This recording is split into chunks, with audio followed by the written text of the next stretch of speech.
Muito bem-vindos a mais um episódio aqui da Go Prime Talks, o seu podcast para empresários e empreendedores que querem alavancar os seus negócios. E no episódio de hoje, minha querida amiga, minha mentorada, Iracy Coutinho. Muito bem-vinda, Iracy. Tudo bem com você? Tudo jóia, Vinícius. Obrigada pelo convite. É um prazer enorme estar contigo. Que bom, fico muito feliz de você estar aqui. Só para vocês conhecerem um pouquinho da Iracy, ela é mentora, ela é palestrante, ela é consultora de acessibilidade arquitetônica e especialista em desenvolvimento humano. Desenvolvimento humano. Olha só que mulher sensacional. Já com o Instagram Iluminada Iracy, né? @iluminada.iracy, que é realmente uma mulher iluminada por Deus, minha querida amiga. Bem, Iracy, a primeira pergunta que não quer calar, que eu adoro fazer isso para todo mundo. Quem é a Iracy? A Iracy, ela é filha de Francisco, filha de Lindaura. Veio de uma família de 10 filhos, lá de uma cidadezinha chamada Salinas, em Minas Gerais. E cheguei aqui em São Paulo aos meus 10 anos de idade. Veio a família toda por conta que eu fui vítima de poliomielite. Nós viemos para cá à busca de tratamento para mim. E a família veio toda. Esta é um pouquinho da Iracy. É um pouquinho da Iracy, que já conta bastante coisa, né? Mas como que agora você se envolveu e fala, cara, é isso que eu vou começar a cuidar daqui para frente? Porque você está indo para o lado arquitetônico agora, da acessibilidade, né?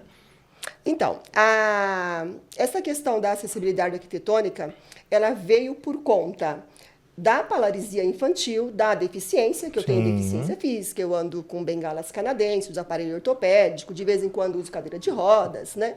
E aí, o que acontece? Eu tinha uma grande dificuldade em discutir com os entendedores de acessibilidade, que deveriam cuidar. Porque não vivem, né? Não de fato. vivem. Isso, eu tinha uma grande dificuldade. Por quê? Dentro dos conselhos, das pessoas com deficiência, junto aos engenheiros e arquitetos lá do meu município, o pessoal sempre falava assim, ai, mas é só você, é só você, é só você. Então, dava a impressão de que eu era a única chata reclamando por acessibilidade. Por quê? Porque só tinha eu nos eventos. Não tinha mais ninguém. Né? É porque você foi a única na cidade que teve, né? Não, no caso, na cidade que eu falo, onde eu estou morando hoje. Ah, tá. Lá, né? Onde eu estou morando hoje. É que eu já estou indo lá para trás e eu depois você conta essa história. Tá tudo jóia. Então, aí eu falei, eu vou estudar, então, acessibilidade arquitetônica para ter condições de discutir de igual para igual. E aí foi minha grande descoberta, né? Eu descobri que, na verdade, mesmo eu sendo uma técnica, uma consultora, na verdade, em acessibilidade arquitetônica, porque eu não emito laudo, quem emite laudo é o arquiteto que emite laudo, né? Então, a minha parte é de consultoria mesmo, mas eu estudo com os arquitetos, né? No caso, o meu professor é o Eduardo Ronchetti, é uma das pessoas mais bem, como eu posso dizer, requisitadas e conhecedoras de acessibilidade no Brasil, é ele. E aí eu fui estudar tudo isso, estou lá com eles, comprei mentoria e tudo. Mas o que eu descobri? Que, na verdade, aqueles que eu imaginava que conhecesse muito bem de acessibilidade, que eles deveriam conhecer, eles não conhecem. Por quê? Eles não aplicam. Eu te fiz essa pergunta... E também não vivem. Justamente por isso, porque eles não vivem. E, infelizmente, o nosso estudo aqui no Brasil ele é um pouco precário de entender e ter a empatia de fato, né? De mostrar exatamente como se vive, como que a coisa. Então, eles acabam não tendo essa percepção, porque só sabe quem convive, certo? Tem a questão da percepção, né? Que quem convive sabe um pouco mais, eu diria, mas se você for partir do ponto administrativo de uma prefeitura, por exemplo, eles deveriam saber, e além de saber, eles deveriam aplicar. O que acontece? Tudo é feito de forma muito pincelada. Né? Então, quando a gente fala em acessibilidade, o que a gente pensa, em primeiro lugar, em acessibilidade? Você imagina uma pessoa em cadeira de rodas e uma rampa. E a acessibilidade ela vai muito além disso, né? Quando a gente fala de acessibilidade, nós estamos falando também de atitude, que aí entra a acessibilidade atitudinal. Por exemplo, o saber que aonde tem uma rampa, esta rampa ela não pode ser lavada, não pode ser molhada no momento em que ali tem várias pessoas passando. A gente acabou de viver isso, né? Eu fui descer uma rampa e a rampa estava molhada, estava escorregando a rampa. E aí eu fiquei procurando uns pontinhos para colocar a bengala para que eu não escorregasse. Isso é o quê? Acessibilidade atitudinal. Sim. Então eu não posso fazer isso porque é um espaço público onde várias pessoas estão transitando. Aqui pode ter uma pessoa com deficiência. Quais são os principais pontos de acessibilidade? Porque tem a acessibilidade atitudinal e quais as outras? Eu vou só pincelar, tá? Sim, tem a arquitetônica, que já diz que é em relação à arquitetura, a atitudinal, que diz respeito à atitude das pessoas, que aí entra muito empatia, confunde muito com empatia, né? E se todo mundo fosse empático, a gente não precisaria desse tema, atitudinal. É bem bacana isso. Tem a comunicacional também. Comunicacional. Tem a assistiva também. E tem várias. São 6, na verdade, mas eu me esqueci de 2 agora. Tá tudo bem. Tá tudo bem. Eu sei que você tá guardando. Isso aí é técnica, tá, pessoal? Porque ela tá guardando pra palestra dela que a gente tá montando. Tenho certeza disso. Mas, enfim. Mas vamos voltar lá pro tempo. Lá no comecinho. Como que foi a sua jornada até você se tornar quem você é hoje? Vamos dar um pulo bem grande? Quando eu saí lá de Minas, eu cheguei aqui em São Paulo aos 11 anos de idade. Eu voltei para a minha primeira série primária. Então, lá, eu fui estudar. Tinha uma condição difícil, porque a gente não tinha realmente escolas próximas onde eu morava, tudo. Então, eu estudei, fiz o meu primeiro até a minha 4ª série. Depois, a gente mudou, foi indo, até que eu cheguei no meu colegial, vamos assim dizer, né? Para a gente dar um salto aqui. Cheguei no colegial. E aí eu já tinha um grupo de amigos, né? Um grupo de amigos que era um grupo de amigos bacana, aqueles amigos que você escolhe, que está sempre junto e que dá força. Depois disso, a gente vai para um outro lado, que eu acho que é o lado da independência. Começou minha fase de trabalho, de querer trabalhar, tudo. Aí eu fui trabalhar, né? Aí, de novo, eu encontro uma dificuldade da acessibilidade, por exemplo, porque eu precisava subir e descer de ônibus, então não tinha ônibus adaptado naquela época. Que já entra a pergunta, como que você olha a acessibilidade antiga e a acessibilidade de hoje? Porque, assim, teve um salto de evolução grande. Ainda não está do jeito que a gente deveria, né? Um mundo ideal, a gente sabe disso, mas como que foi isso? Então,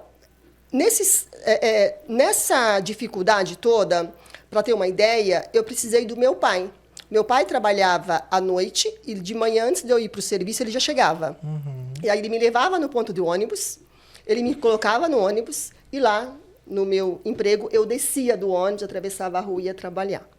À noite, as minhas amigas, de lá ia para a escola. De lá ia para a escola, detalhe. Eu ia estudar à noite, eu já estava estudando à noite. Aquela fase que todo mundo quer estudar à noite. Terrível, gente, mas tudo bem.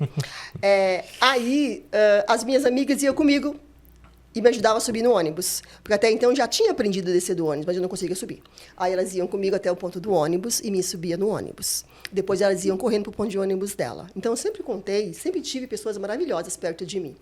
E aí um dia o motorista viu aquela cena, né, deles indo e vindo, aquela turminha, me colocava no ônibus e saía correndo porque eu tinha que pegar o ônibus do outro lado, tinha hora para tudo. E aí ele falou para mim um dia, não precisa mais elas virem com você te colocar no ônibus. Eu ajudo você a subir no ônibus. Os outros que aqui tiverem, não tem problema nenhum. Pode deixar. E aí eu libertei elas. Libertou, como se fosse um sacrifício, né? Amigo, pô. Elas ficaram livres, né? Eu libertei elas. E aí eles me ajudavam a subir no ônibus e eu ia para casa, né? Andava 15 minutos até chegar em casa. Era uma luta, né? Era bem difícil, não era fácil. Mas assim, eu fiz a minha formação, né, de colegial, normal. Meu pai continuou me levando direto. E até que veio nessa época ainda continuava não tendo os ônibus acessíveis. Os ônibus acessíveis, se eu não me engano, eles entraram a partir de 97, um negócio assim, que foi exatamente quando eu comecei a dirigir. Né? Entendi. Aí eu já estava um pouco empoderada, sabe? Tava me sentindo, gente, porque eu consegui comprar meu carro, construir minha casa, aquela coisa toda, né? E aí foi quando eu comecei a dirigir. Então, assim que eu comecei a dirigir, eu me lembro que veio os ônibus adaptados, né? Mas mesmo assim, os ônibus adaptados, nem todo mundo, todos os motoristas sabiam mexer e não tinham empatia, porque dava trabalho. E dá trabalho ainda hoje, né? Porque o motorista tem que sair do espaço que ele está, tem que vir, abaixar o elevador, acionar, subir, fechar a rampa. Então, ainda tem um pouco de dificuldade. Nós ainda não temos, no Brasil, um sistema bacana como tem, por exemplo, na Inglaterra, né? Eu tenho uma sobrinha que mora em Londres e, quando ela chegou lá, a primeira coisa que ela observou foi a acessibilidade, a facilidade. E ela fala assim, tia, Londres é a sua cidade, tia. Você tem que vir morar em Londres, tia, é demais. E eu brinco que, quando ela veio, eu falei assim para ela, filha, eu sonho ainda com um Brasil, não igual a Londres, mas que ele aprenda com a cidade e faça algo melhor aqui, né? E a gente está caminhando em termos de acessibilidade, em termos de locomoção, porque o que as pessoas não entendem, Vinícius, é o seguinte, que qualquer espaço acessível, ele vai ter ali um público de, em média, mais 30% de público. Quando eu falo de mais 30% de público frequentando aquele espaço, é porque nós temos, eu não vou falar o número aqui de pessoas com deficiência, mas são milhões de pessoas com deficiência no estado de São Paulo. Sim. Lá no meu município, nós temos 8.000 pessoas com deficiência. Eu conheço umas 5. Porque as pessoas não saem de casa. Sim. Eu conheço umas 5. Você estava conversando, acho que foi ontem que a gente estava conversando, que você até chegou a falar sobre isso, né? Que o espaço, só dele ter acessibilidade, de fato, ele aumenta o faturamento dele em 30%. Um comércio que não tem acessibilidade arquitetônica, quando ele passa a ter, é natural que ele vai ter um aumento no seu fluxo de caixa de 30% no mínimo. No mínimo. Por quê? Porque as famílias que têm pessoas com deficiência dentro delas, elas vão, ou amigos, enfim, elas vão fazer o quê? Elas vão sempre escolher espaços acessíveis. E o boca a boca ainda é muito forte. Exatamente. Né? A pessoa com deficiência, ela vai fazer o quê? Ela vai escolher também os espaços e, quando ela for, ela vai falar. Eu, por exemplo, quando eu vou em algum lugar que tem acessibilidade, que é bacana, eu coloco lá no meu grupo. A gente é um grupo de 5.000 pessoas. Pouquinho. Pra você ter uma ideia, né?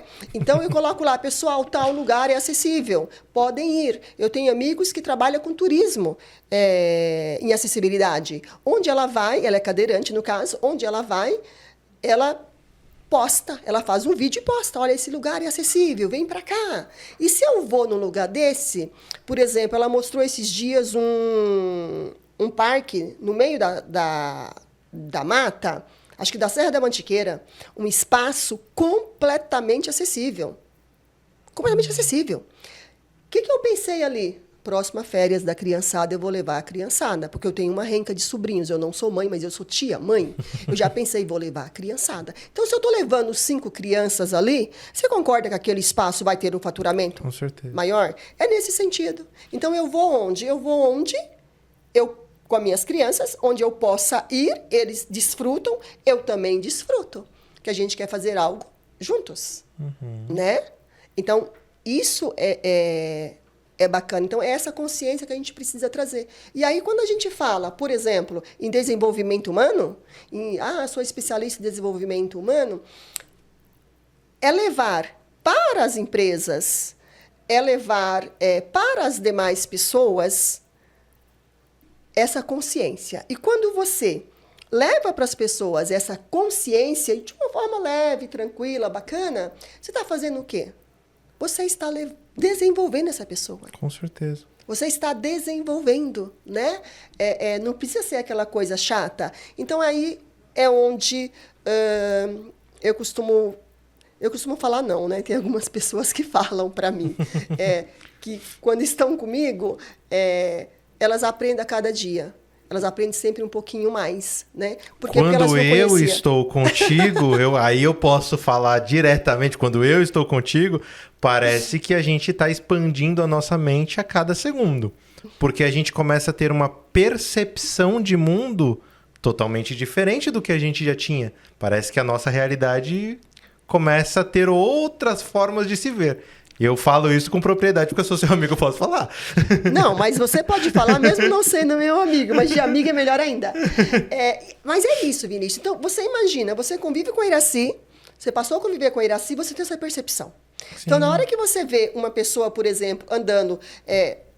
uma senhora, qualquer pessoa que tem uma dificuldade de locomoção, ali se movimentando, e tiver um obstáculo na frente, você naturalmente vai ter a sua atitude, acessibilidade atitudinal, de ir lá ou tirar aquele objeto da frente ou oferecer uma ajuda. Com certeza. Então, muda. É isso mesmo. A ideia é essa. Agora, você imagina isso dentro de uma empresa, você dialogando com vários colaboradores de uma empresa, para eles abrirem este olhar para receber um profissional com deficiência. Sim. Não é receber uma pessoa deficiente, né? Exato. E aqui a gente não está falando de vitimismo, né? A gente está falando de... profissional. Não só de profissional, mas de pessoa. Cuidado. De cuidado, de respeito, né? Amorosidade. Isso é muito bacana. Amorosidade. Então, você imagina isso dentro de uma empresa fechada, onde não tem pessoas profissionais com deficiência, por conta do preconceito, do medo, do receio de saber lidar, né? E tem isso. Só que, assim, é difícil lidar comigo, Vinícius? Não. Não, né? Tirando a minha chatice? Não, eu acho de verdade, de coração, assim, não é dificultoso nada. Não. Mas é isso, né? É isso. É simplesmente fazer o quê? É engraçado que nos bastidores ela sempre fala assim, não, eu sou turrona, eu sou a moça que ninguém quer dotar do lado.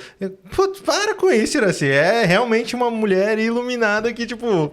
tá sempre esbanjando a luz por onde passa. É que eu tô sempre corrigindo, né, Vinícius? Eu tô sempre corrigindo. Vinícius, não ligo, né? Eu corrijo. Tem alguém que ligue também que... Eu corrijo, porque assim, eu acho que é mais bacana. Eu corrijo. Vou dar um exemplo bacana. Eu fui numa feira, num evento de network, no feriadão que teve aqui, e... encontrei lá uma pessoa que ele repetiu várias vezes a palavra pessoa deficiente. E eu falei para ele, não é pessoa deficiente, não existe isso. Somos pessoas com deficiência. Aí ele disse para mim, a tua linguagem não me interessa. E ele precisava de um favorzinho meu, tá? Aí, de novo, ele falou, tá, pessoas especiais. Aí eu disse para ele, deixa eu te falar de novo, não somos pessoas especiais, somos pessoas com deficiência. Ele me achou extremamente chata. E eu falei assim, com essa amorosidade que eu tô Tem pessoas que falam... Inclusive eu, há uns tempos atrás, até já cometi esse erro e pedi 1000 perdões, tudo, mas é bom a gente sempre reconhecer e entender, né?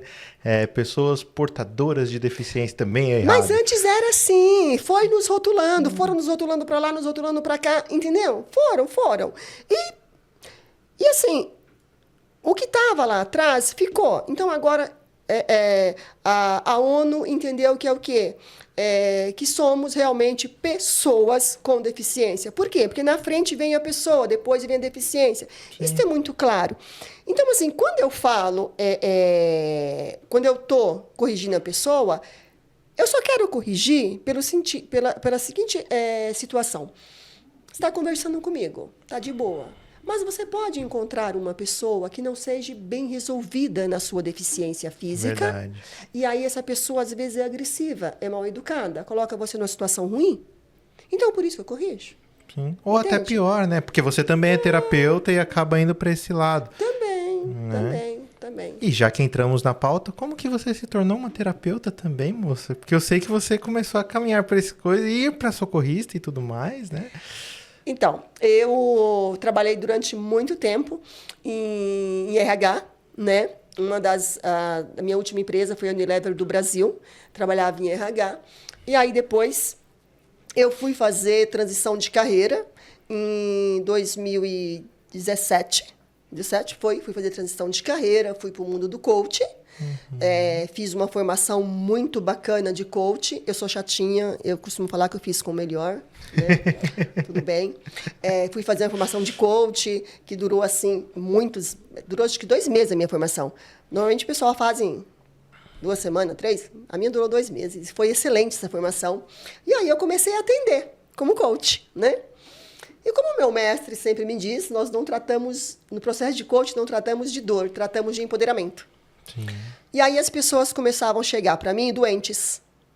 Elas não estavam buscando empoderamento. Elas estavam buscando uma solução para as dores dela. E a dor era emocional, né? Uma salvação mesmo. Isso. E aí eu comecei a perceber que eu não podia tratar aquilo, né? Não tinha como tratar. E na época eu estava estudando psicanálise. Aí eu encaminhava essas pessoas para quem tinha ali condições de atender, né? Eu encaminhava. E eu percebia que esses clientes não voltavam, porque era só dor que eles tinham, né? Aí eu conversando com uma amiga minha, que era, aliás, minha professora também de psicanálise, ela falou: você está pronta. Você está percebendo um mundo à sua volta que muitos profissionais não estão percebendo. Sim. Muitos têm uma dor enrustida, né? Isso. Aí, o que aconteceu? Nesse meio todo, eu queria uma formação mais rápida. Eu falei, eu vou atender. Eu queria uma formação um pouco mais rápida, e a psicanálise ia demorar 1 ano e meio, 2. Aí eu parei a psicanálise, porque a grana era curta, tá? Eu fui investir em algo que me desse retorno rápido. Aí eu parei a psicanálise e fui fazer uma formação em hipnose clínica. Fiz uma formação em hipnose clínica, que foi incrível essa formação. Foi incrível, incrível. Fiz a formação em hipnose clínica, aí depois esses clientes que queriam ser no processo de coach começaram a chegar, e aí eu não tive medo de falar, olha, o seu processo não é para coach. O seu processo é terapêutico. Diferente. Você precisa de terapia. E aí a pessoa desabava na minha frente, né? Então, vamos parar o processo de coaching, porque a gente nem começava, na verdade, né? E vamos... Você já sabia, né? E vamos para o processo terapêutico. E aí eu entrei no processo terapêutico e o coach ficou para trás, por incrível que pareça. As pessoas começaram a chegar, era só dor, só dor. Aquele processo inicial do coach ficou para trás, porque todo mundo que chegava para mim chegava com dor. Aí eu trabalhava a dor, e aí sim a gente ia para o coach, o processo de coach, né? Então eu falo que ficou para trás aquele primeiro momento. Sim. Né? Então, isso que ficou para trás. Mas aí, no segundo momento, sim, a gente fazia um processo de coach. E alguns nem vinham para o processo de coach, porque ele já estava numa situação bacana que ele queria, mas o que ele tinha mesmo era depressão, tinha angústia, tinha dor. E aí, eu comecei a descobrir um outro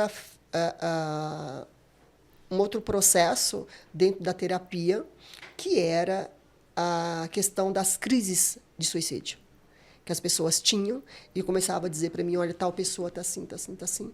Aí eu falei, eu vou me preparar para isso. Aí eu fiz uma outra formação de terapeuta socorrista, para tirar a pessoa da crise suicida, da crise de ansiedade. E aí eu não parei mais. Para você ter uma ideia, quando eu comecei a fazer o atendimento de terapeuta socorrista, dezembro tem 31 dias, né, Vini? 31 dias. Eu atendi 45 pessoas em crise suicida no mês de dezembro. Bom. Quando eu iniciei os atendimentos. Até hoje eu não perdi ninguém. Graças a Deus. Graças a Deus. E todos de igreja. E uma coisa que vale muito importante falar é que você também não cobra por isso, né? Não, para o atendimento socorrista eu não cobro. Eu não cobro para o atendimento socorrista porque eu entendo que vida não tem preço. Vida não tem preço. Então, eu atendo, sim. Se tiver que ir, eu vou. E está tudo bem. Eu já tirei clientes de crise em Portugal, Espanha, Japão, por telefone, por vídeo. Tipo assim, a mãe, tudo brasileirinhos que estão lá fora. Tipo, a mãe ligou e olha, por favor, atende aqui, fala com meu filho, sabe? E você tentando falar com a pessoa. É incrível, é incrível. A sensação de salvar uma vida é realmente... A sensação de salvar uma vida não tem preço, não tem como cobrar. Não dá para mensurar um negócio desse. Não dá para mensurar, sabe? E hoje, como você trabalha nessa área de desenvolvimento humano, você vai para o lado de palestras, tem eventos. Como funciona um pouquinho da sua jornada? Assim, Você faz coisas em company também, né? Porque eu já vi você fazendo palestras dentro de empresas justamente para poder falar. Sim, porque o que é importante a gente entender, né? Que todo mundo tem uma dor, Vini. Todo mundo tem uma dor, né? Todos nós temos. Eu também tenho a minha. Por isso que eu tenho o meu analista 24 horas lá comigo. E tá tudo bem, todo mundo precisa ter. Nós, brasileiros, nós não fomos educados a cuidar do emocional. Ponto. É isso. Se você for lá para fora, qualquer lugar fora do Brasil, a terapia começa com uma criança de 3 anos de idade. O processo terapêutico começa. Aqui no Brasil, não. Aqui, você falar, eu estou indo no psicólogo, você é louco? Você é louco. Ou você é muito frágil. Nossa, mas quanta necessidade. Gente, não é. Infelizmente, o Brasil ele realmente tem essa percepção errônea de achar que é ser frágil, é ser louco, é ser doente da cabeça e tal. Ser forte demais é a pior loucura que temos. Concordo. Essa é uma boa frase para voltar. Sim, ser forte demais é a pior loucura. Por quê? Porque quando você é forte demais, chega uma hora que você se perde, você explode. Aí onde entra a questão do suicídio. Porque você não sabe lidar com as coisas que estão acontecendo. Se você tem um terapeuta, uma psicóloga, você vai, desde pequeno, aprendendo a lidar, aprendendo a cuidar de você, do seu lado emocional. Porque nós cuidamos do nosso lado emocional. E eu vou ser sincera para você. Para eu estar aqui falando tudo isso para você, eu passei por todo esse processo. Com certeza. Eu passei. Eu também tive depressão, tive problema familiar, tive suicídio na família. E aí, depois de muito tempo que eu estava atendendo as pessoas gratuitamente, foi que eu vim entender o porquê que eu estava fazendo aquilo. Né? Foi porque um dia eu perdi um irmão que não teve um atendimento. E na época eu não tinha o entendimento que eu precisava ter para poder auxiliá-lo. Né? Mas isso é para um outro podcast. Mas, enfim. Então, levar isso para dentro das empresas, esse desenvolvimento humano, esse autoconhecimento para dentro das empresas, é muito importante. Porque ali você percebe, por exemplo, se o outro colega chegou, está chateado em um dia, está de mau humor, é um direito dele. E é uma obrigação sua, uma amorosidade sua, chegar e falar assim, vamos sair daqui, vamos ali conversar um pouco? Você não está legal? Você quer conversar? Sim. E conversar sem julgamento, né? Até porque todo o processo que você passa, ele tem base na essência, né, de fato. Porque você entende não só a essência da pessoa, como você ensina o autoconhecimento, como você lida com as emoções e os pensamentos, e ainda faz toda uma cultura de acessibilidade. Olha só que mulher incrível, gente. Né? Você literalmente faz toda a jornada com os seus clientes. É importante fazer. É importante porque aí você percebe o quê? Que a gente está trabalhando todo. Não trabalha só um pedacinho, só uma pontinha, né? Então, você trabalha o todo. Então, quando você trabalha o todo, a pessoa se sente muito mais fortalecida, se reconhece enquanto cidadão de direitos, de deveres, capaz de dizer sim com segurança, capaz de dizer não com muita segurança, porque dizer não hoje é muito complicado, tem pessoas que não sabem dizer não e sofrem muito por conta disso. Viver a vida inteira dizendo não, né? E, então, é isso que a gente leva, que eu procuro levar por onde eu estou, por onde eu passo, né? E tem as palestras de acessibilidade, eu sempre procuro levar um pouco mais de amorosidade. na minha fala do que levar a questão da lei e da obrigação, né? Porque quando você leva o tema com mais amorosidade, com mais sutileza, automaticamente o empresário, o gestor Não de se RH... torna técnico, né? Isso, aí ele vai ver que por trás da fala da Iracy existe uma lei, existe um processo. Nós temos aí, por exemplo, uma obrigatoriedade de até o dia 31 de dezembro deste ano, todos os hotéis estarem acessíveis. Na questão da acessibilidade arquitetônica, não estão. Não estão. Estão longe, na verdade. Né? Estão longe. Então, é isso. Esses dias eu fui para Campinas, por exemplo, e cheguei lá num hotel que disse que era acessível e não conseguia entrar. Porque tinha uma escada. Lá dentro tudo era acessível, mas tinha uma escada para entrar. Eu peguei meu carro, fui embora e fui procurar outro. Percebe? Então, é isso. Né? Inclusive, tem agora, nós vamos ter uma Expo Favela, agora, dia 6, 7, 8. Nós vamos ter a Expo Favela e eu vou estar na Expo Favela falando sobre acessibilidade. Quero você lá, Vini. Com certeza, conte comigo. Todo mundo vai lá. Conte comigo. Né? E se você tem diversas perguntas para a Iracy, também já deixa aqui nos comentários, que eu tenho certeza que ela vai voltar aqui. Mas aí não estamos encerrando, não. Vamos continuar aqui, que eu quero ver uma coisa com você aqui. Você também criou uma Bienal, né? Conta essa história então aí pra nós. Como que foi essa jornada? Vinícius sabe muito da minha vida, gente. Eu sou escritora, né? Assim que eu fiz a minha formação de coach, eu fiz parte de um livro em coautoria, o livro Curtindo o Coach Adoidado. Esqueci de trazer aqui fora, né? Mas tudo bem. Fui convidada para escrever esse capítulo, escrevi esse capítulo. Aí essa mesma pessoa que me convidou para fazer parte deste livro, ele montou uma academia, a ABLA, Academia Hispano-Brasileira de Ciências, Letras e Artes. E aí eu fui tomar posse nessa academia, sou acadêmica fundadora e tal.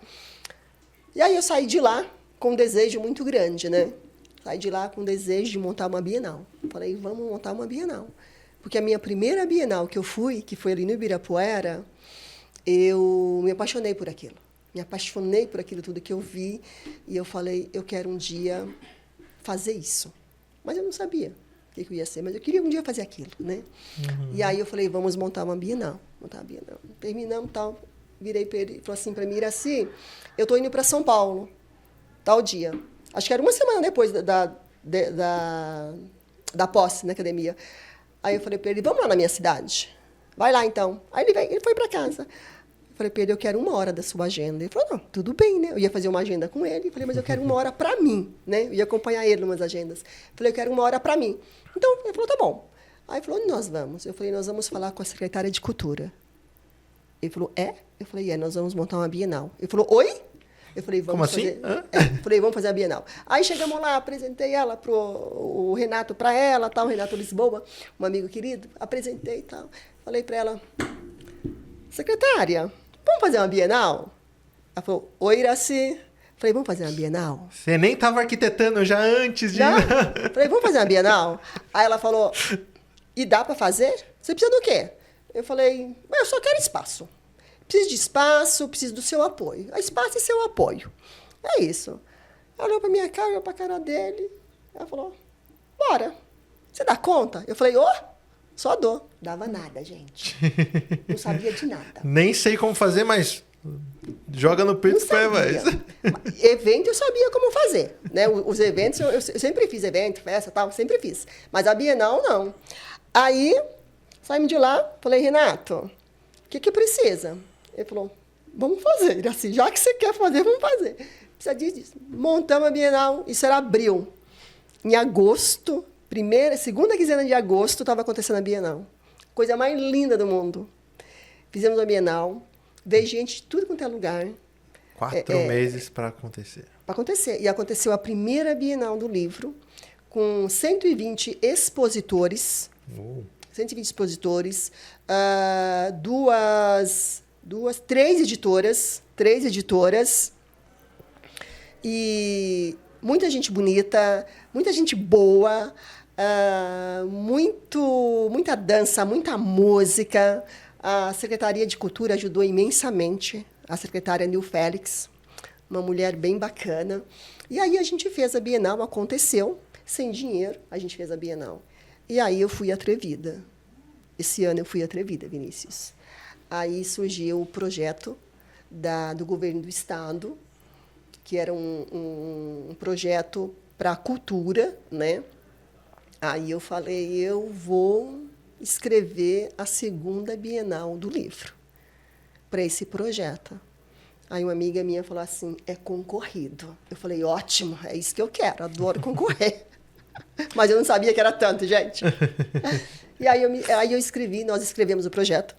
Uma amiga escreveu, Daniela Regadas, que é assim, a pérola negra da cultura em Taboão da Serra, que é onde eu moro.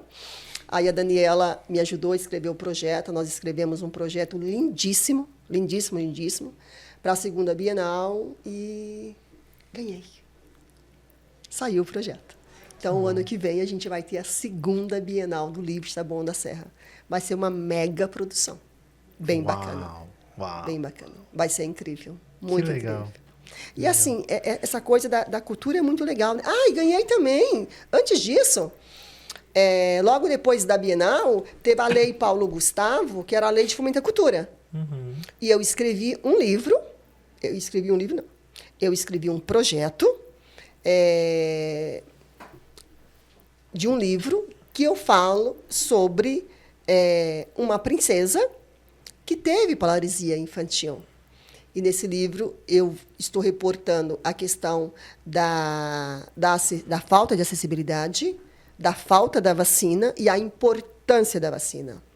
É uma história linda, linda, linda, que eu vou lançar na Bienal, agora na segunda Bienal. Eu quero lançar na segunda Bienal. Já tem data, mais ou menos, não? A segunda Bienal, ela tem que acontecer na segunda quinzena de agosto. Uau. Né? Porque assim, a gente quer colocar dentro do calendário do município. Né? Então, a cada 2 anos acontecer a segunda Bienal. Agora eu vou escrever projeto da Bienal direto. Aguardem. Não, e é bacana isso, né? Porque assim, tem as verbas do governo federal, o do estado, e tem as verbas do município. Sim.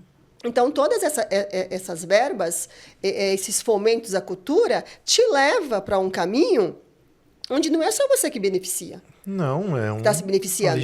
Por exemplo, este livro que eu vou escrever, eu tenho a contrapartida social de fazer workshop nas escolas para discutir esse livro. Então, ele é um livro que ele acaba sendo um livro didático, além de ser uma história gostosa, para o pai ler para a criança ler na escola e vice-versa, ele é educativo.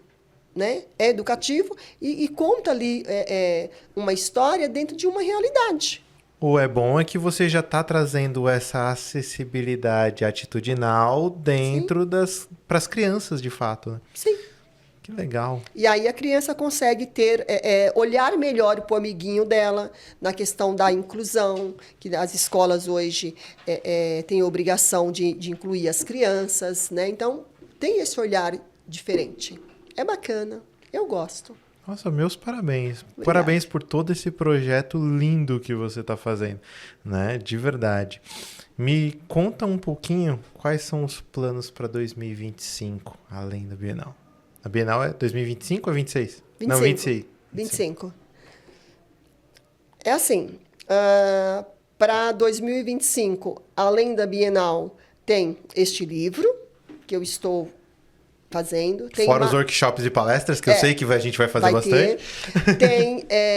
Tem um livro que eu estou revisando, que eu escrevi, que eu estou revisando, que é um livro voltado para acessibilidade e inclusão. A princípio, quando eu comecei a escrever esse livro, eu pensei em fazer um livro voltado para recursos humanos, né, para o gestor de RH. Só que, no final, esse livro, agora que eu estou revisando, eu vejo assim que ele é para qualquer pessoa, para qualquer um, que queira entender do assunto, porque ele ficou um livro leve, Ficou gostoso? Sabe aquela coisa gostosa de você ler? Não é porque fui eu que escrevi, não. É porque ficou gostoso mesmo. Não é porque às vezes você escreve alguma coisa e fica muito técnico, né? Fica coisa muito técnica. Eu que eu digo. E você não consegue ler, né? Assim, de uma forma gostosa. E ele não. Ficou um livro gostoso, que vai te dando vontade de ler mais um pouquinho, né? Então, quando você termina, fica aquela sensação de tipo, nossa, quando sai a segunda parte? E aí eu estou revisando esse livro, então eu quero colocar esse livro também na Bienal, né? Eu quero fazer as imersões dos processos terapêuticos. Então, o processo terapêutico, que é a terapia de reprocessamento, que eu aplico nos meus clientes, aí não é o socorrista, tá? Sim. Porque o socorrista ele é muito individual, né? Mas a terapia de reprocessamento, que eu aplico nos meus clientes, eu quero levar isso para uma imersão, algo coletivo, que é bacana, né? Eu quero fazer isso. E aí, só receber os bons convites e seguir. Com certeza, tem muitas coisas para a gente fazer. Me deixa um recado para o pessoal que está assistindo, com o último recado do nosso, que o nosso tempo já está, infelizmente, acabando. Olha, o recado que eu posso deixar é o seguinte: seja você, seja autoridade na sua vida, se posicione, não permita que o outro se posicione por você, porque você é a pessoa mais importante da face da Terra. Quando você se ama, você é capaz de amar o outro. Não queira amar primeiro o outro. Ame-se primeiro a você. Aprenda a ter sempre um espelho na sua frente e se enxergar como você de fato é. Uma pessoa linda, maravilhosa, poderosa, filho de Deus, filha de Deus e dona de si. É isso. Uau! É isso aí, Iracy. Muito obrigado mais uma vez por você ter vindo. É uma felicidade, uma satisfação ter você aqui, né? A gente vai construir bastante coisas ainda pela frente. Mas, meus amigos, é assim que se encerra mais um episódio aqui da Ghoul Prime Talks, o seu podcast para empresários e empreendedores que querem alavancar os seus negócios. Permaneça bem, fique com Deus, que Deus abençoe, né, o seu dia, sua noite, eu não sei o horário que você está assistindo, mas que fique bem e que nos vemos no próximo episódio. Fique com Deus. Tchau, tchau.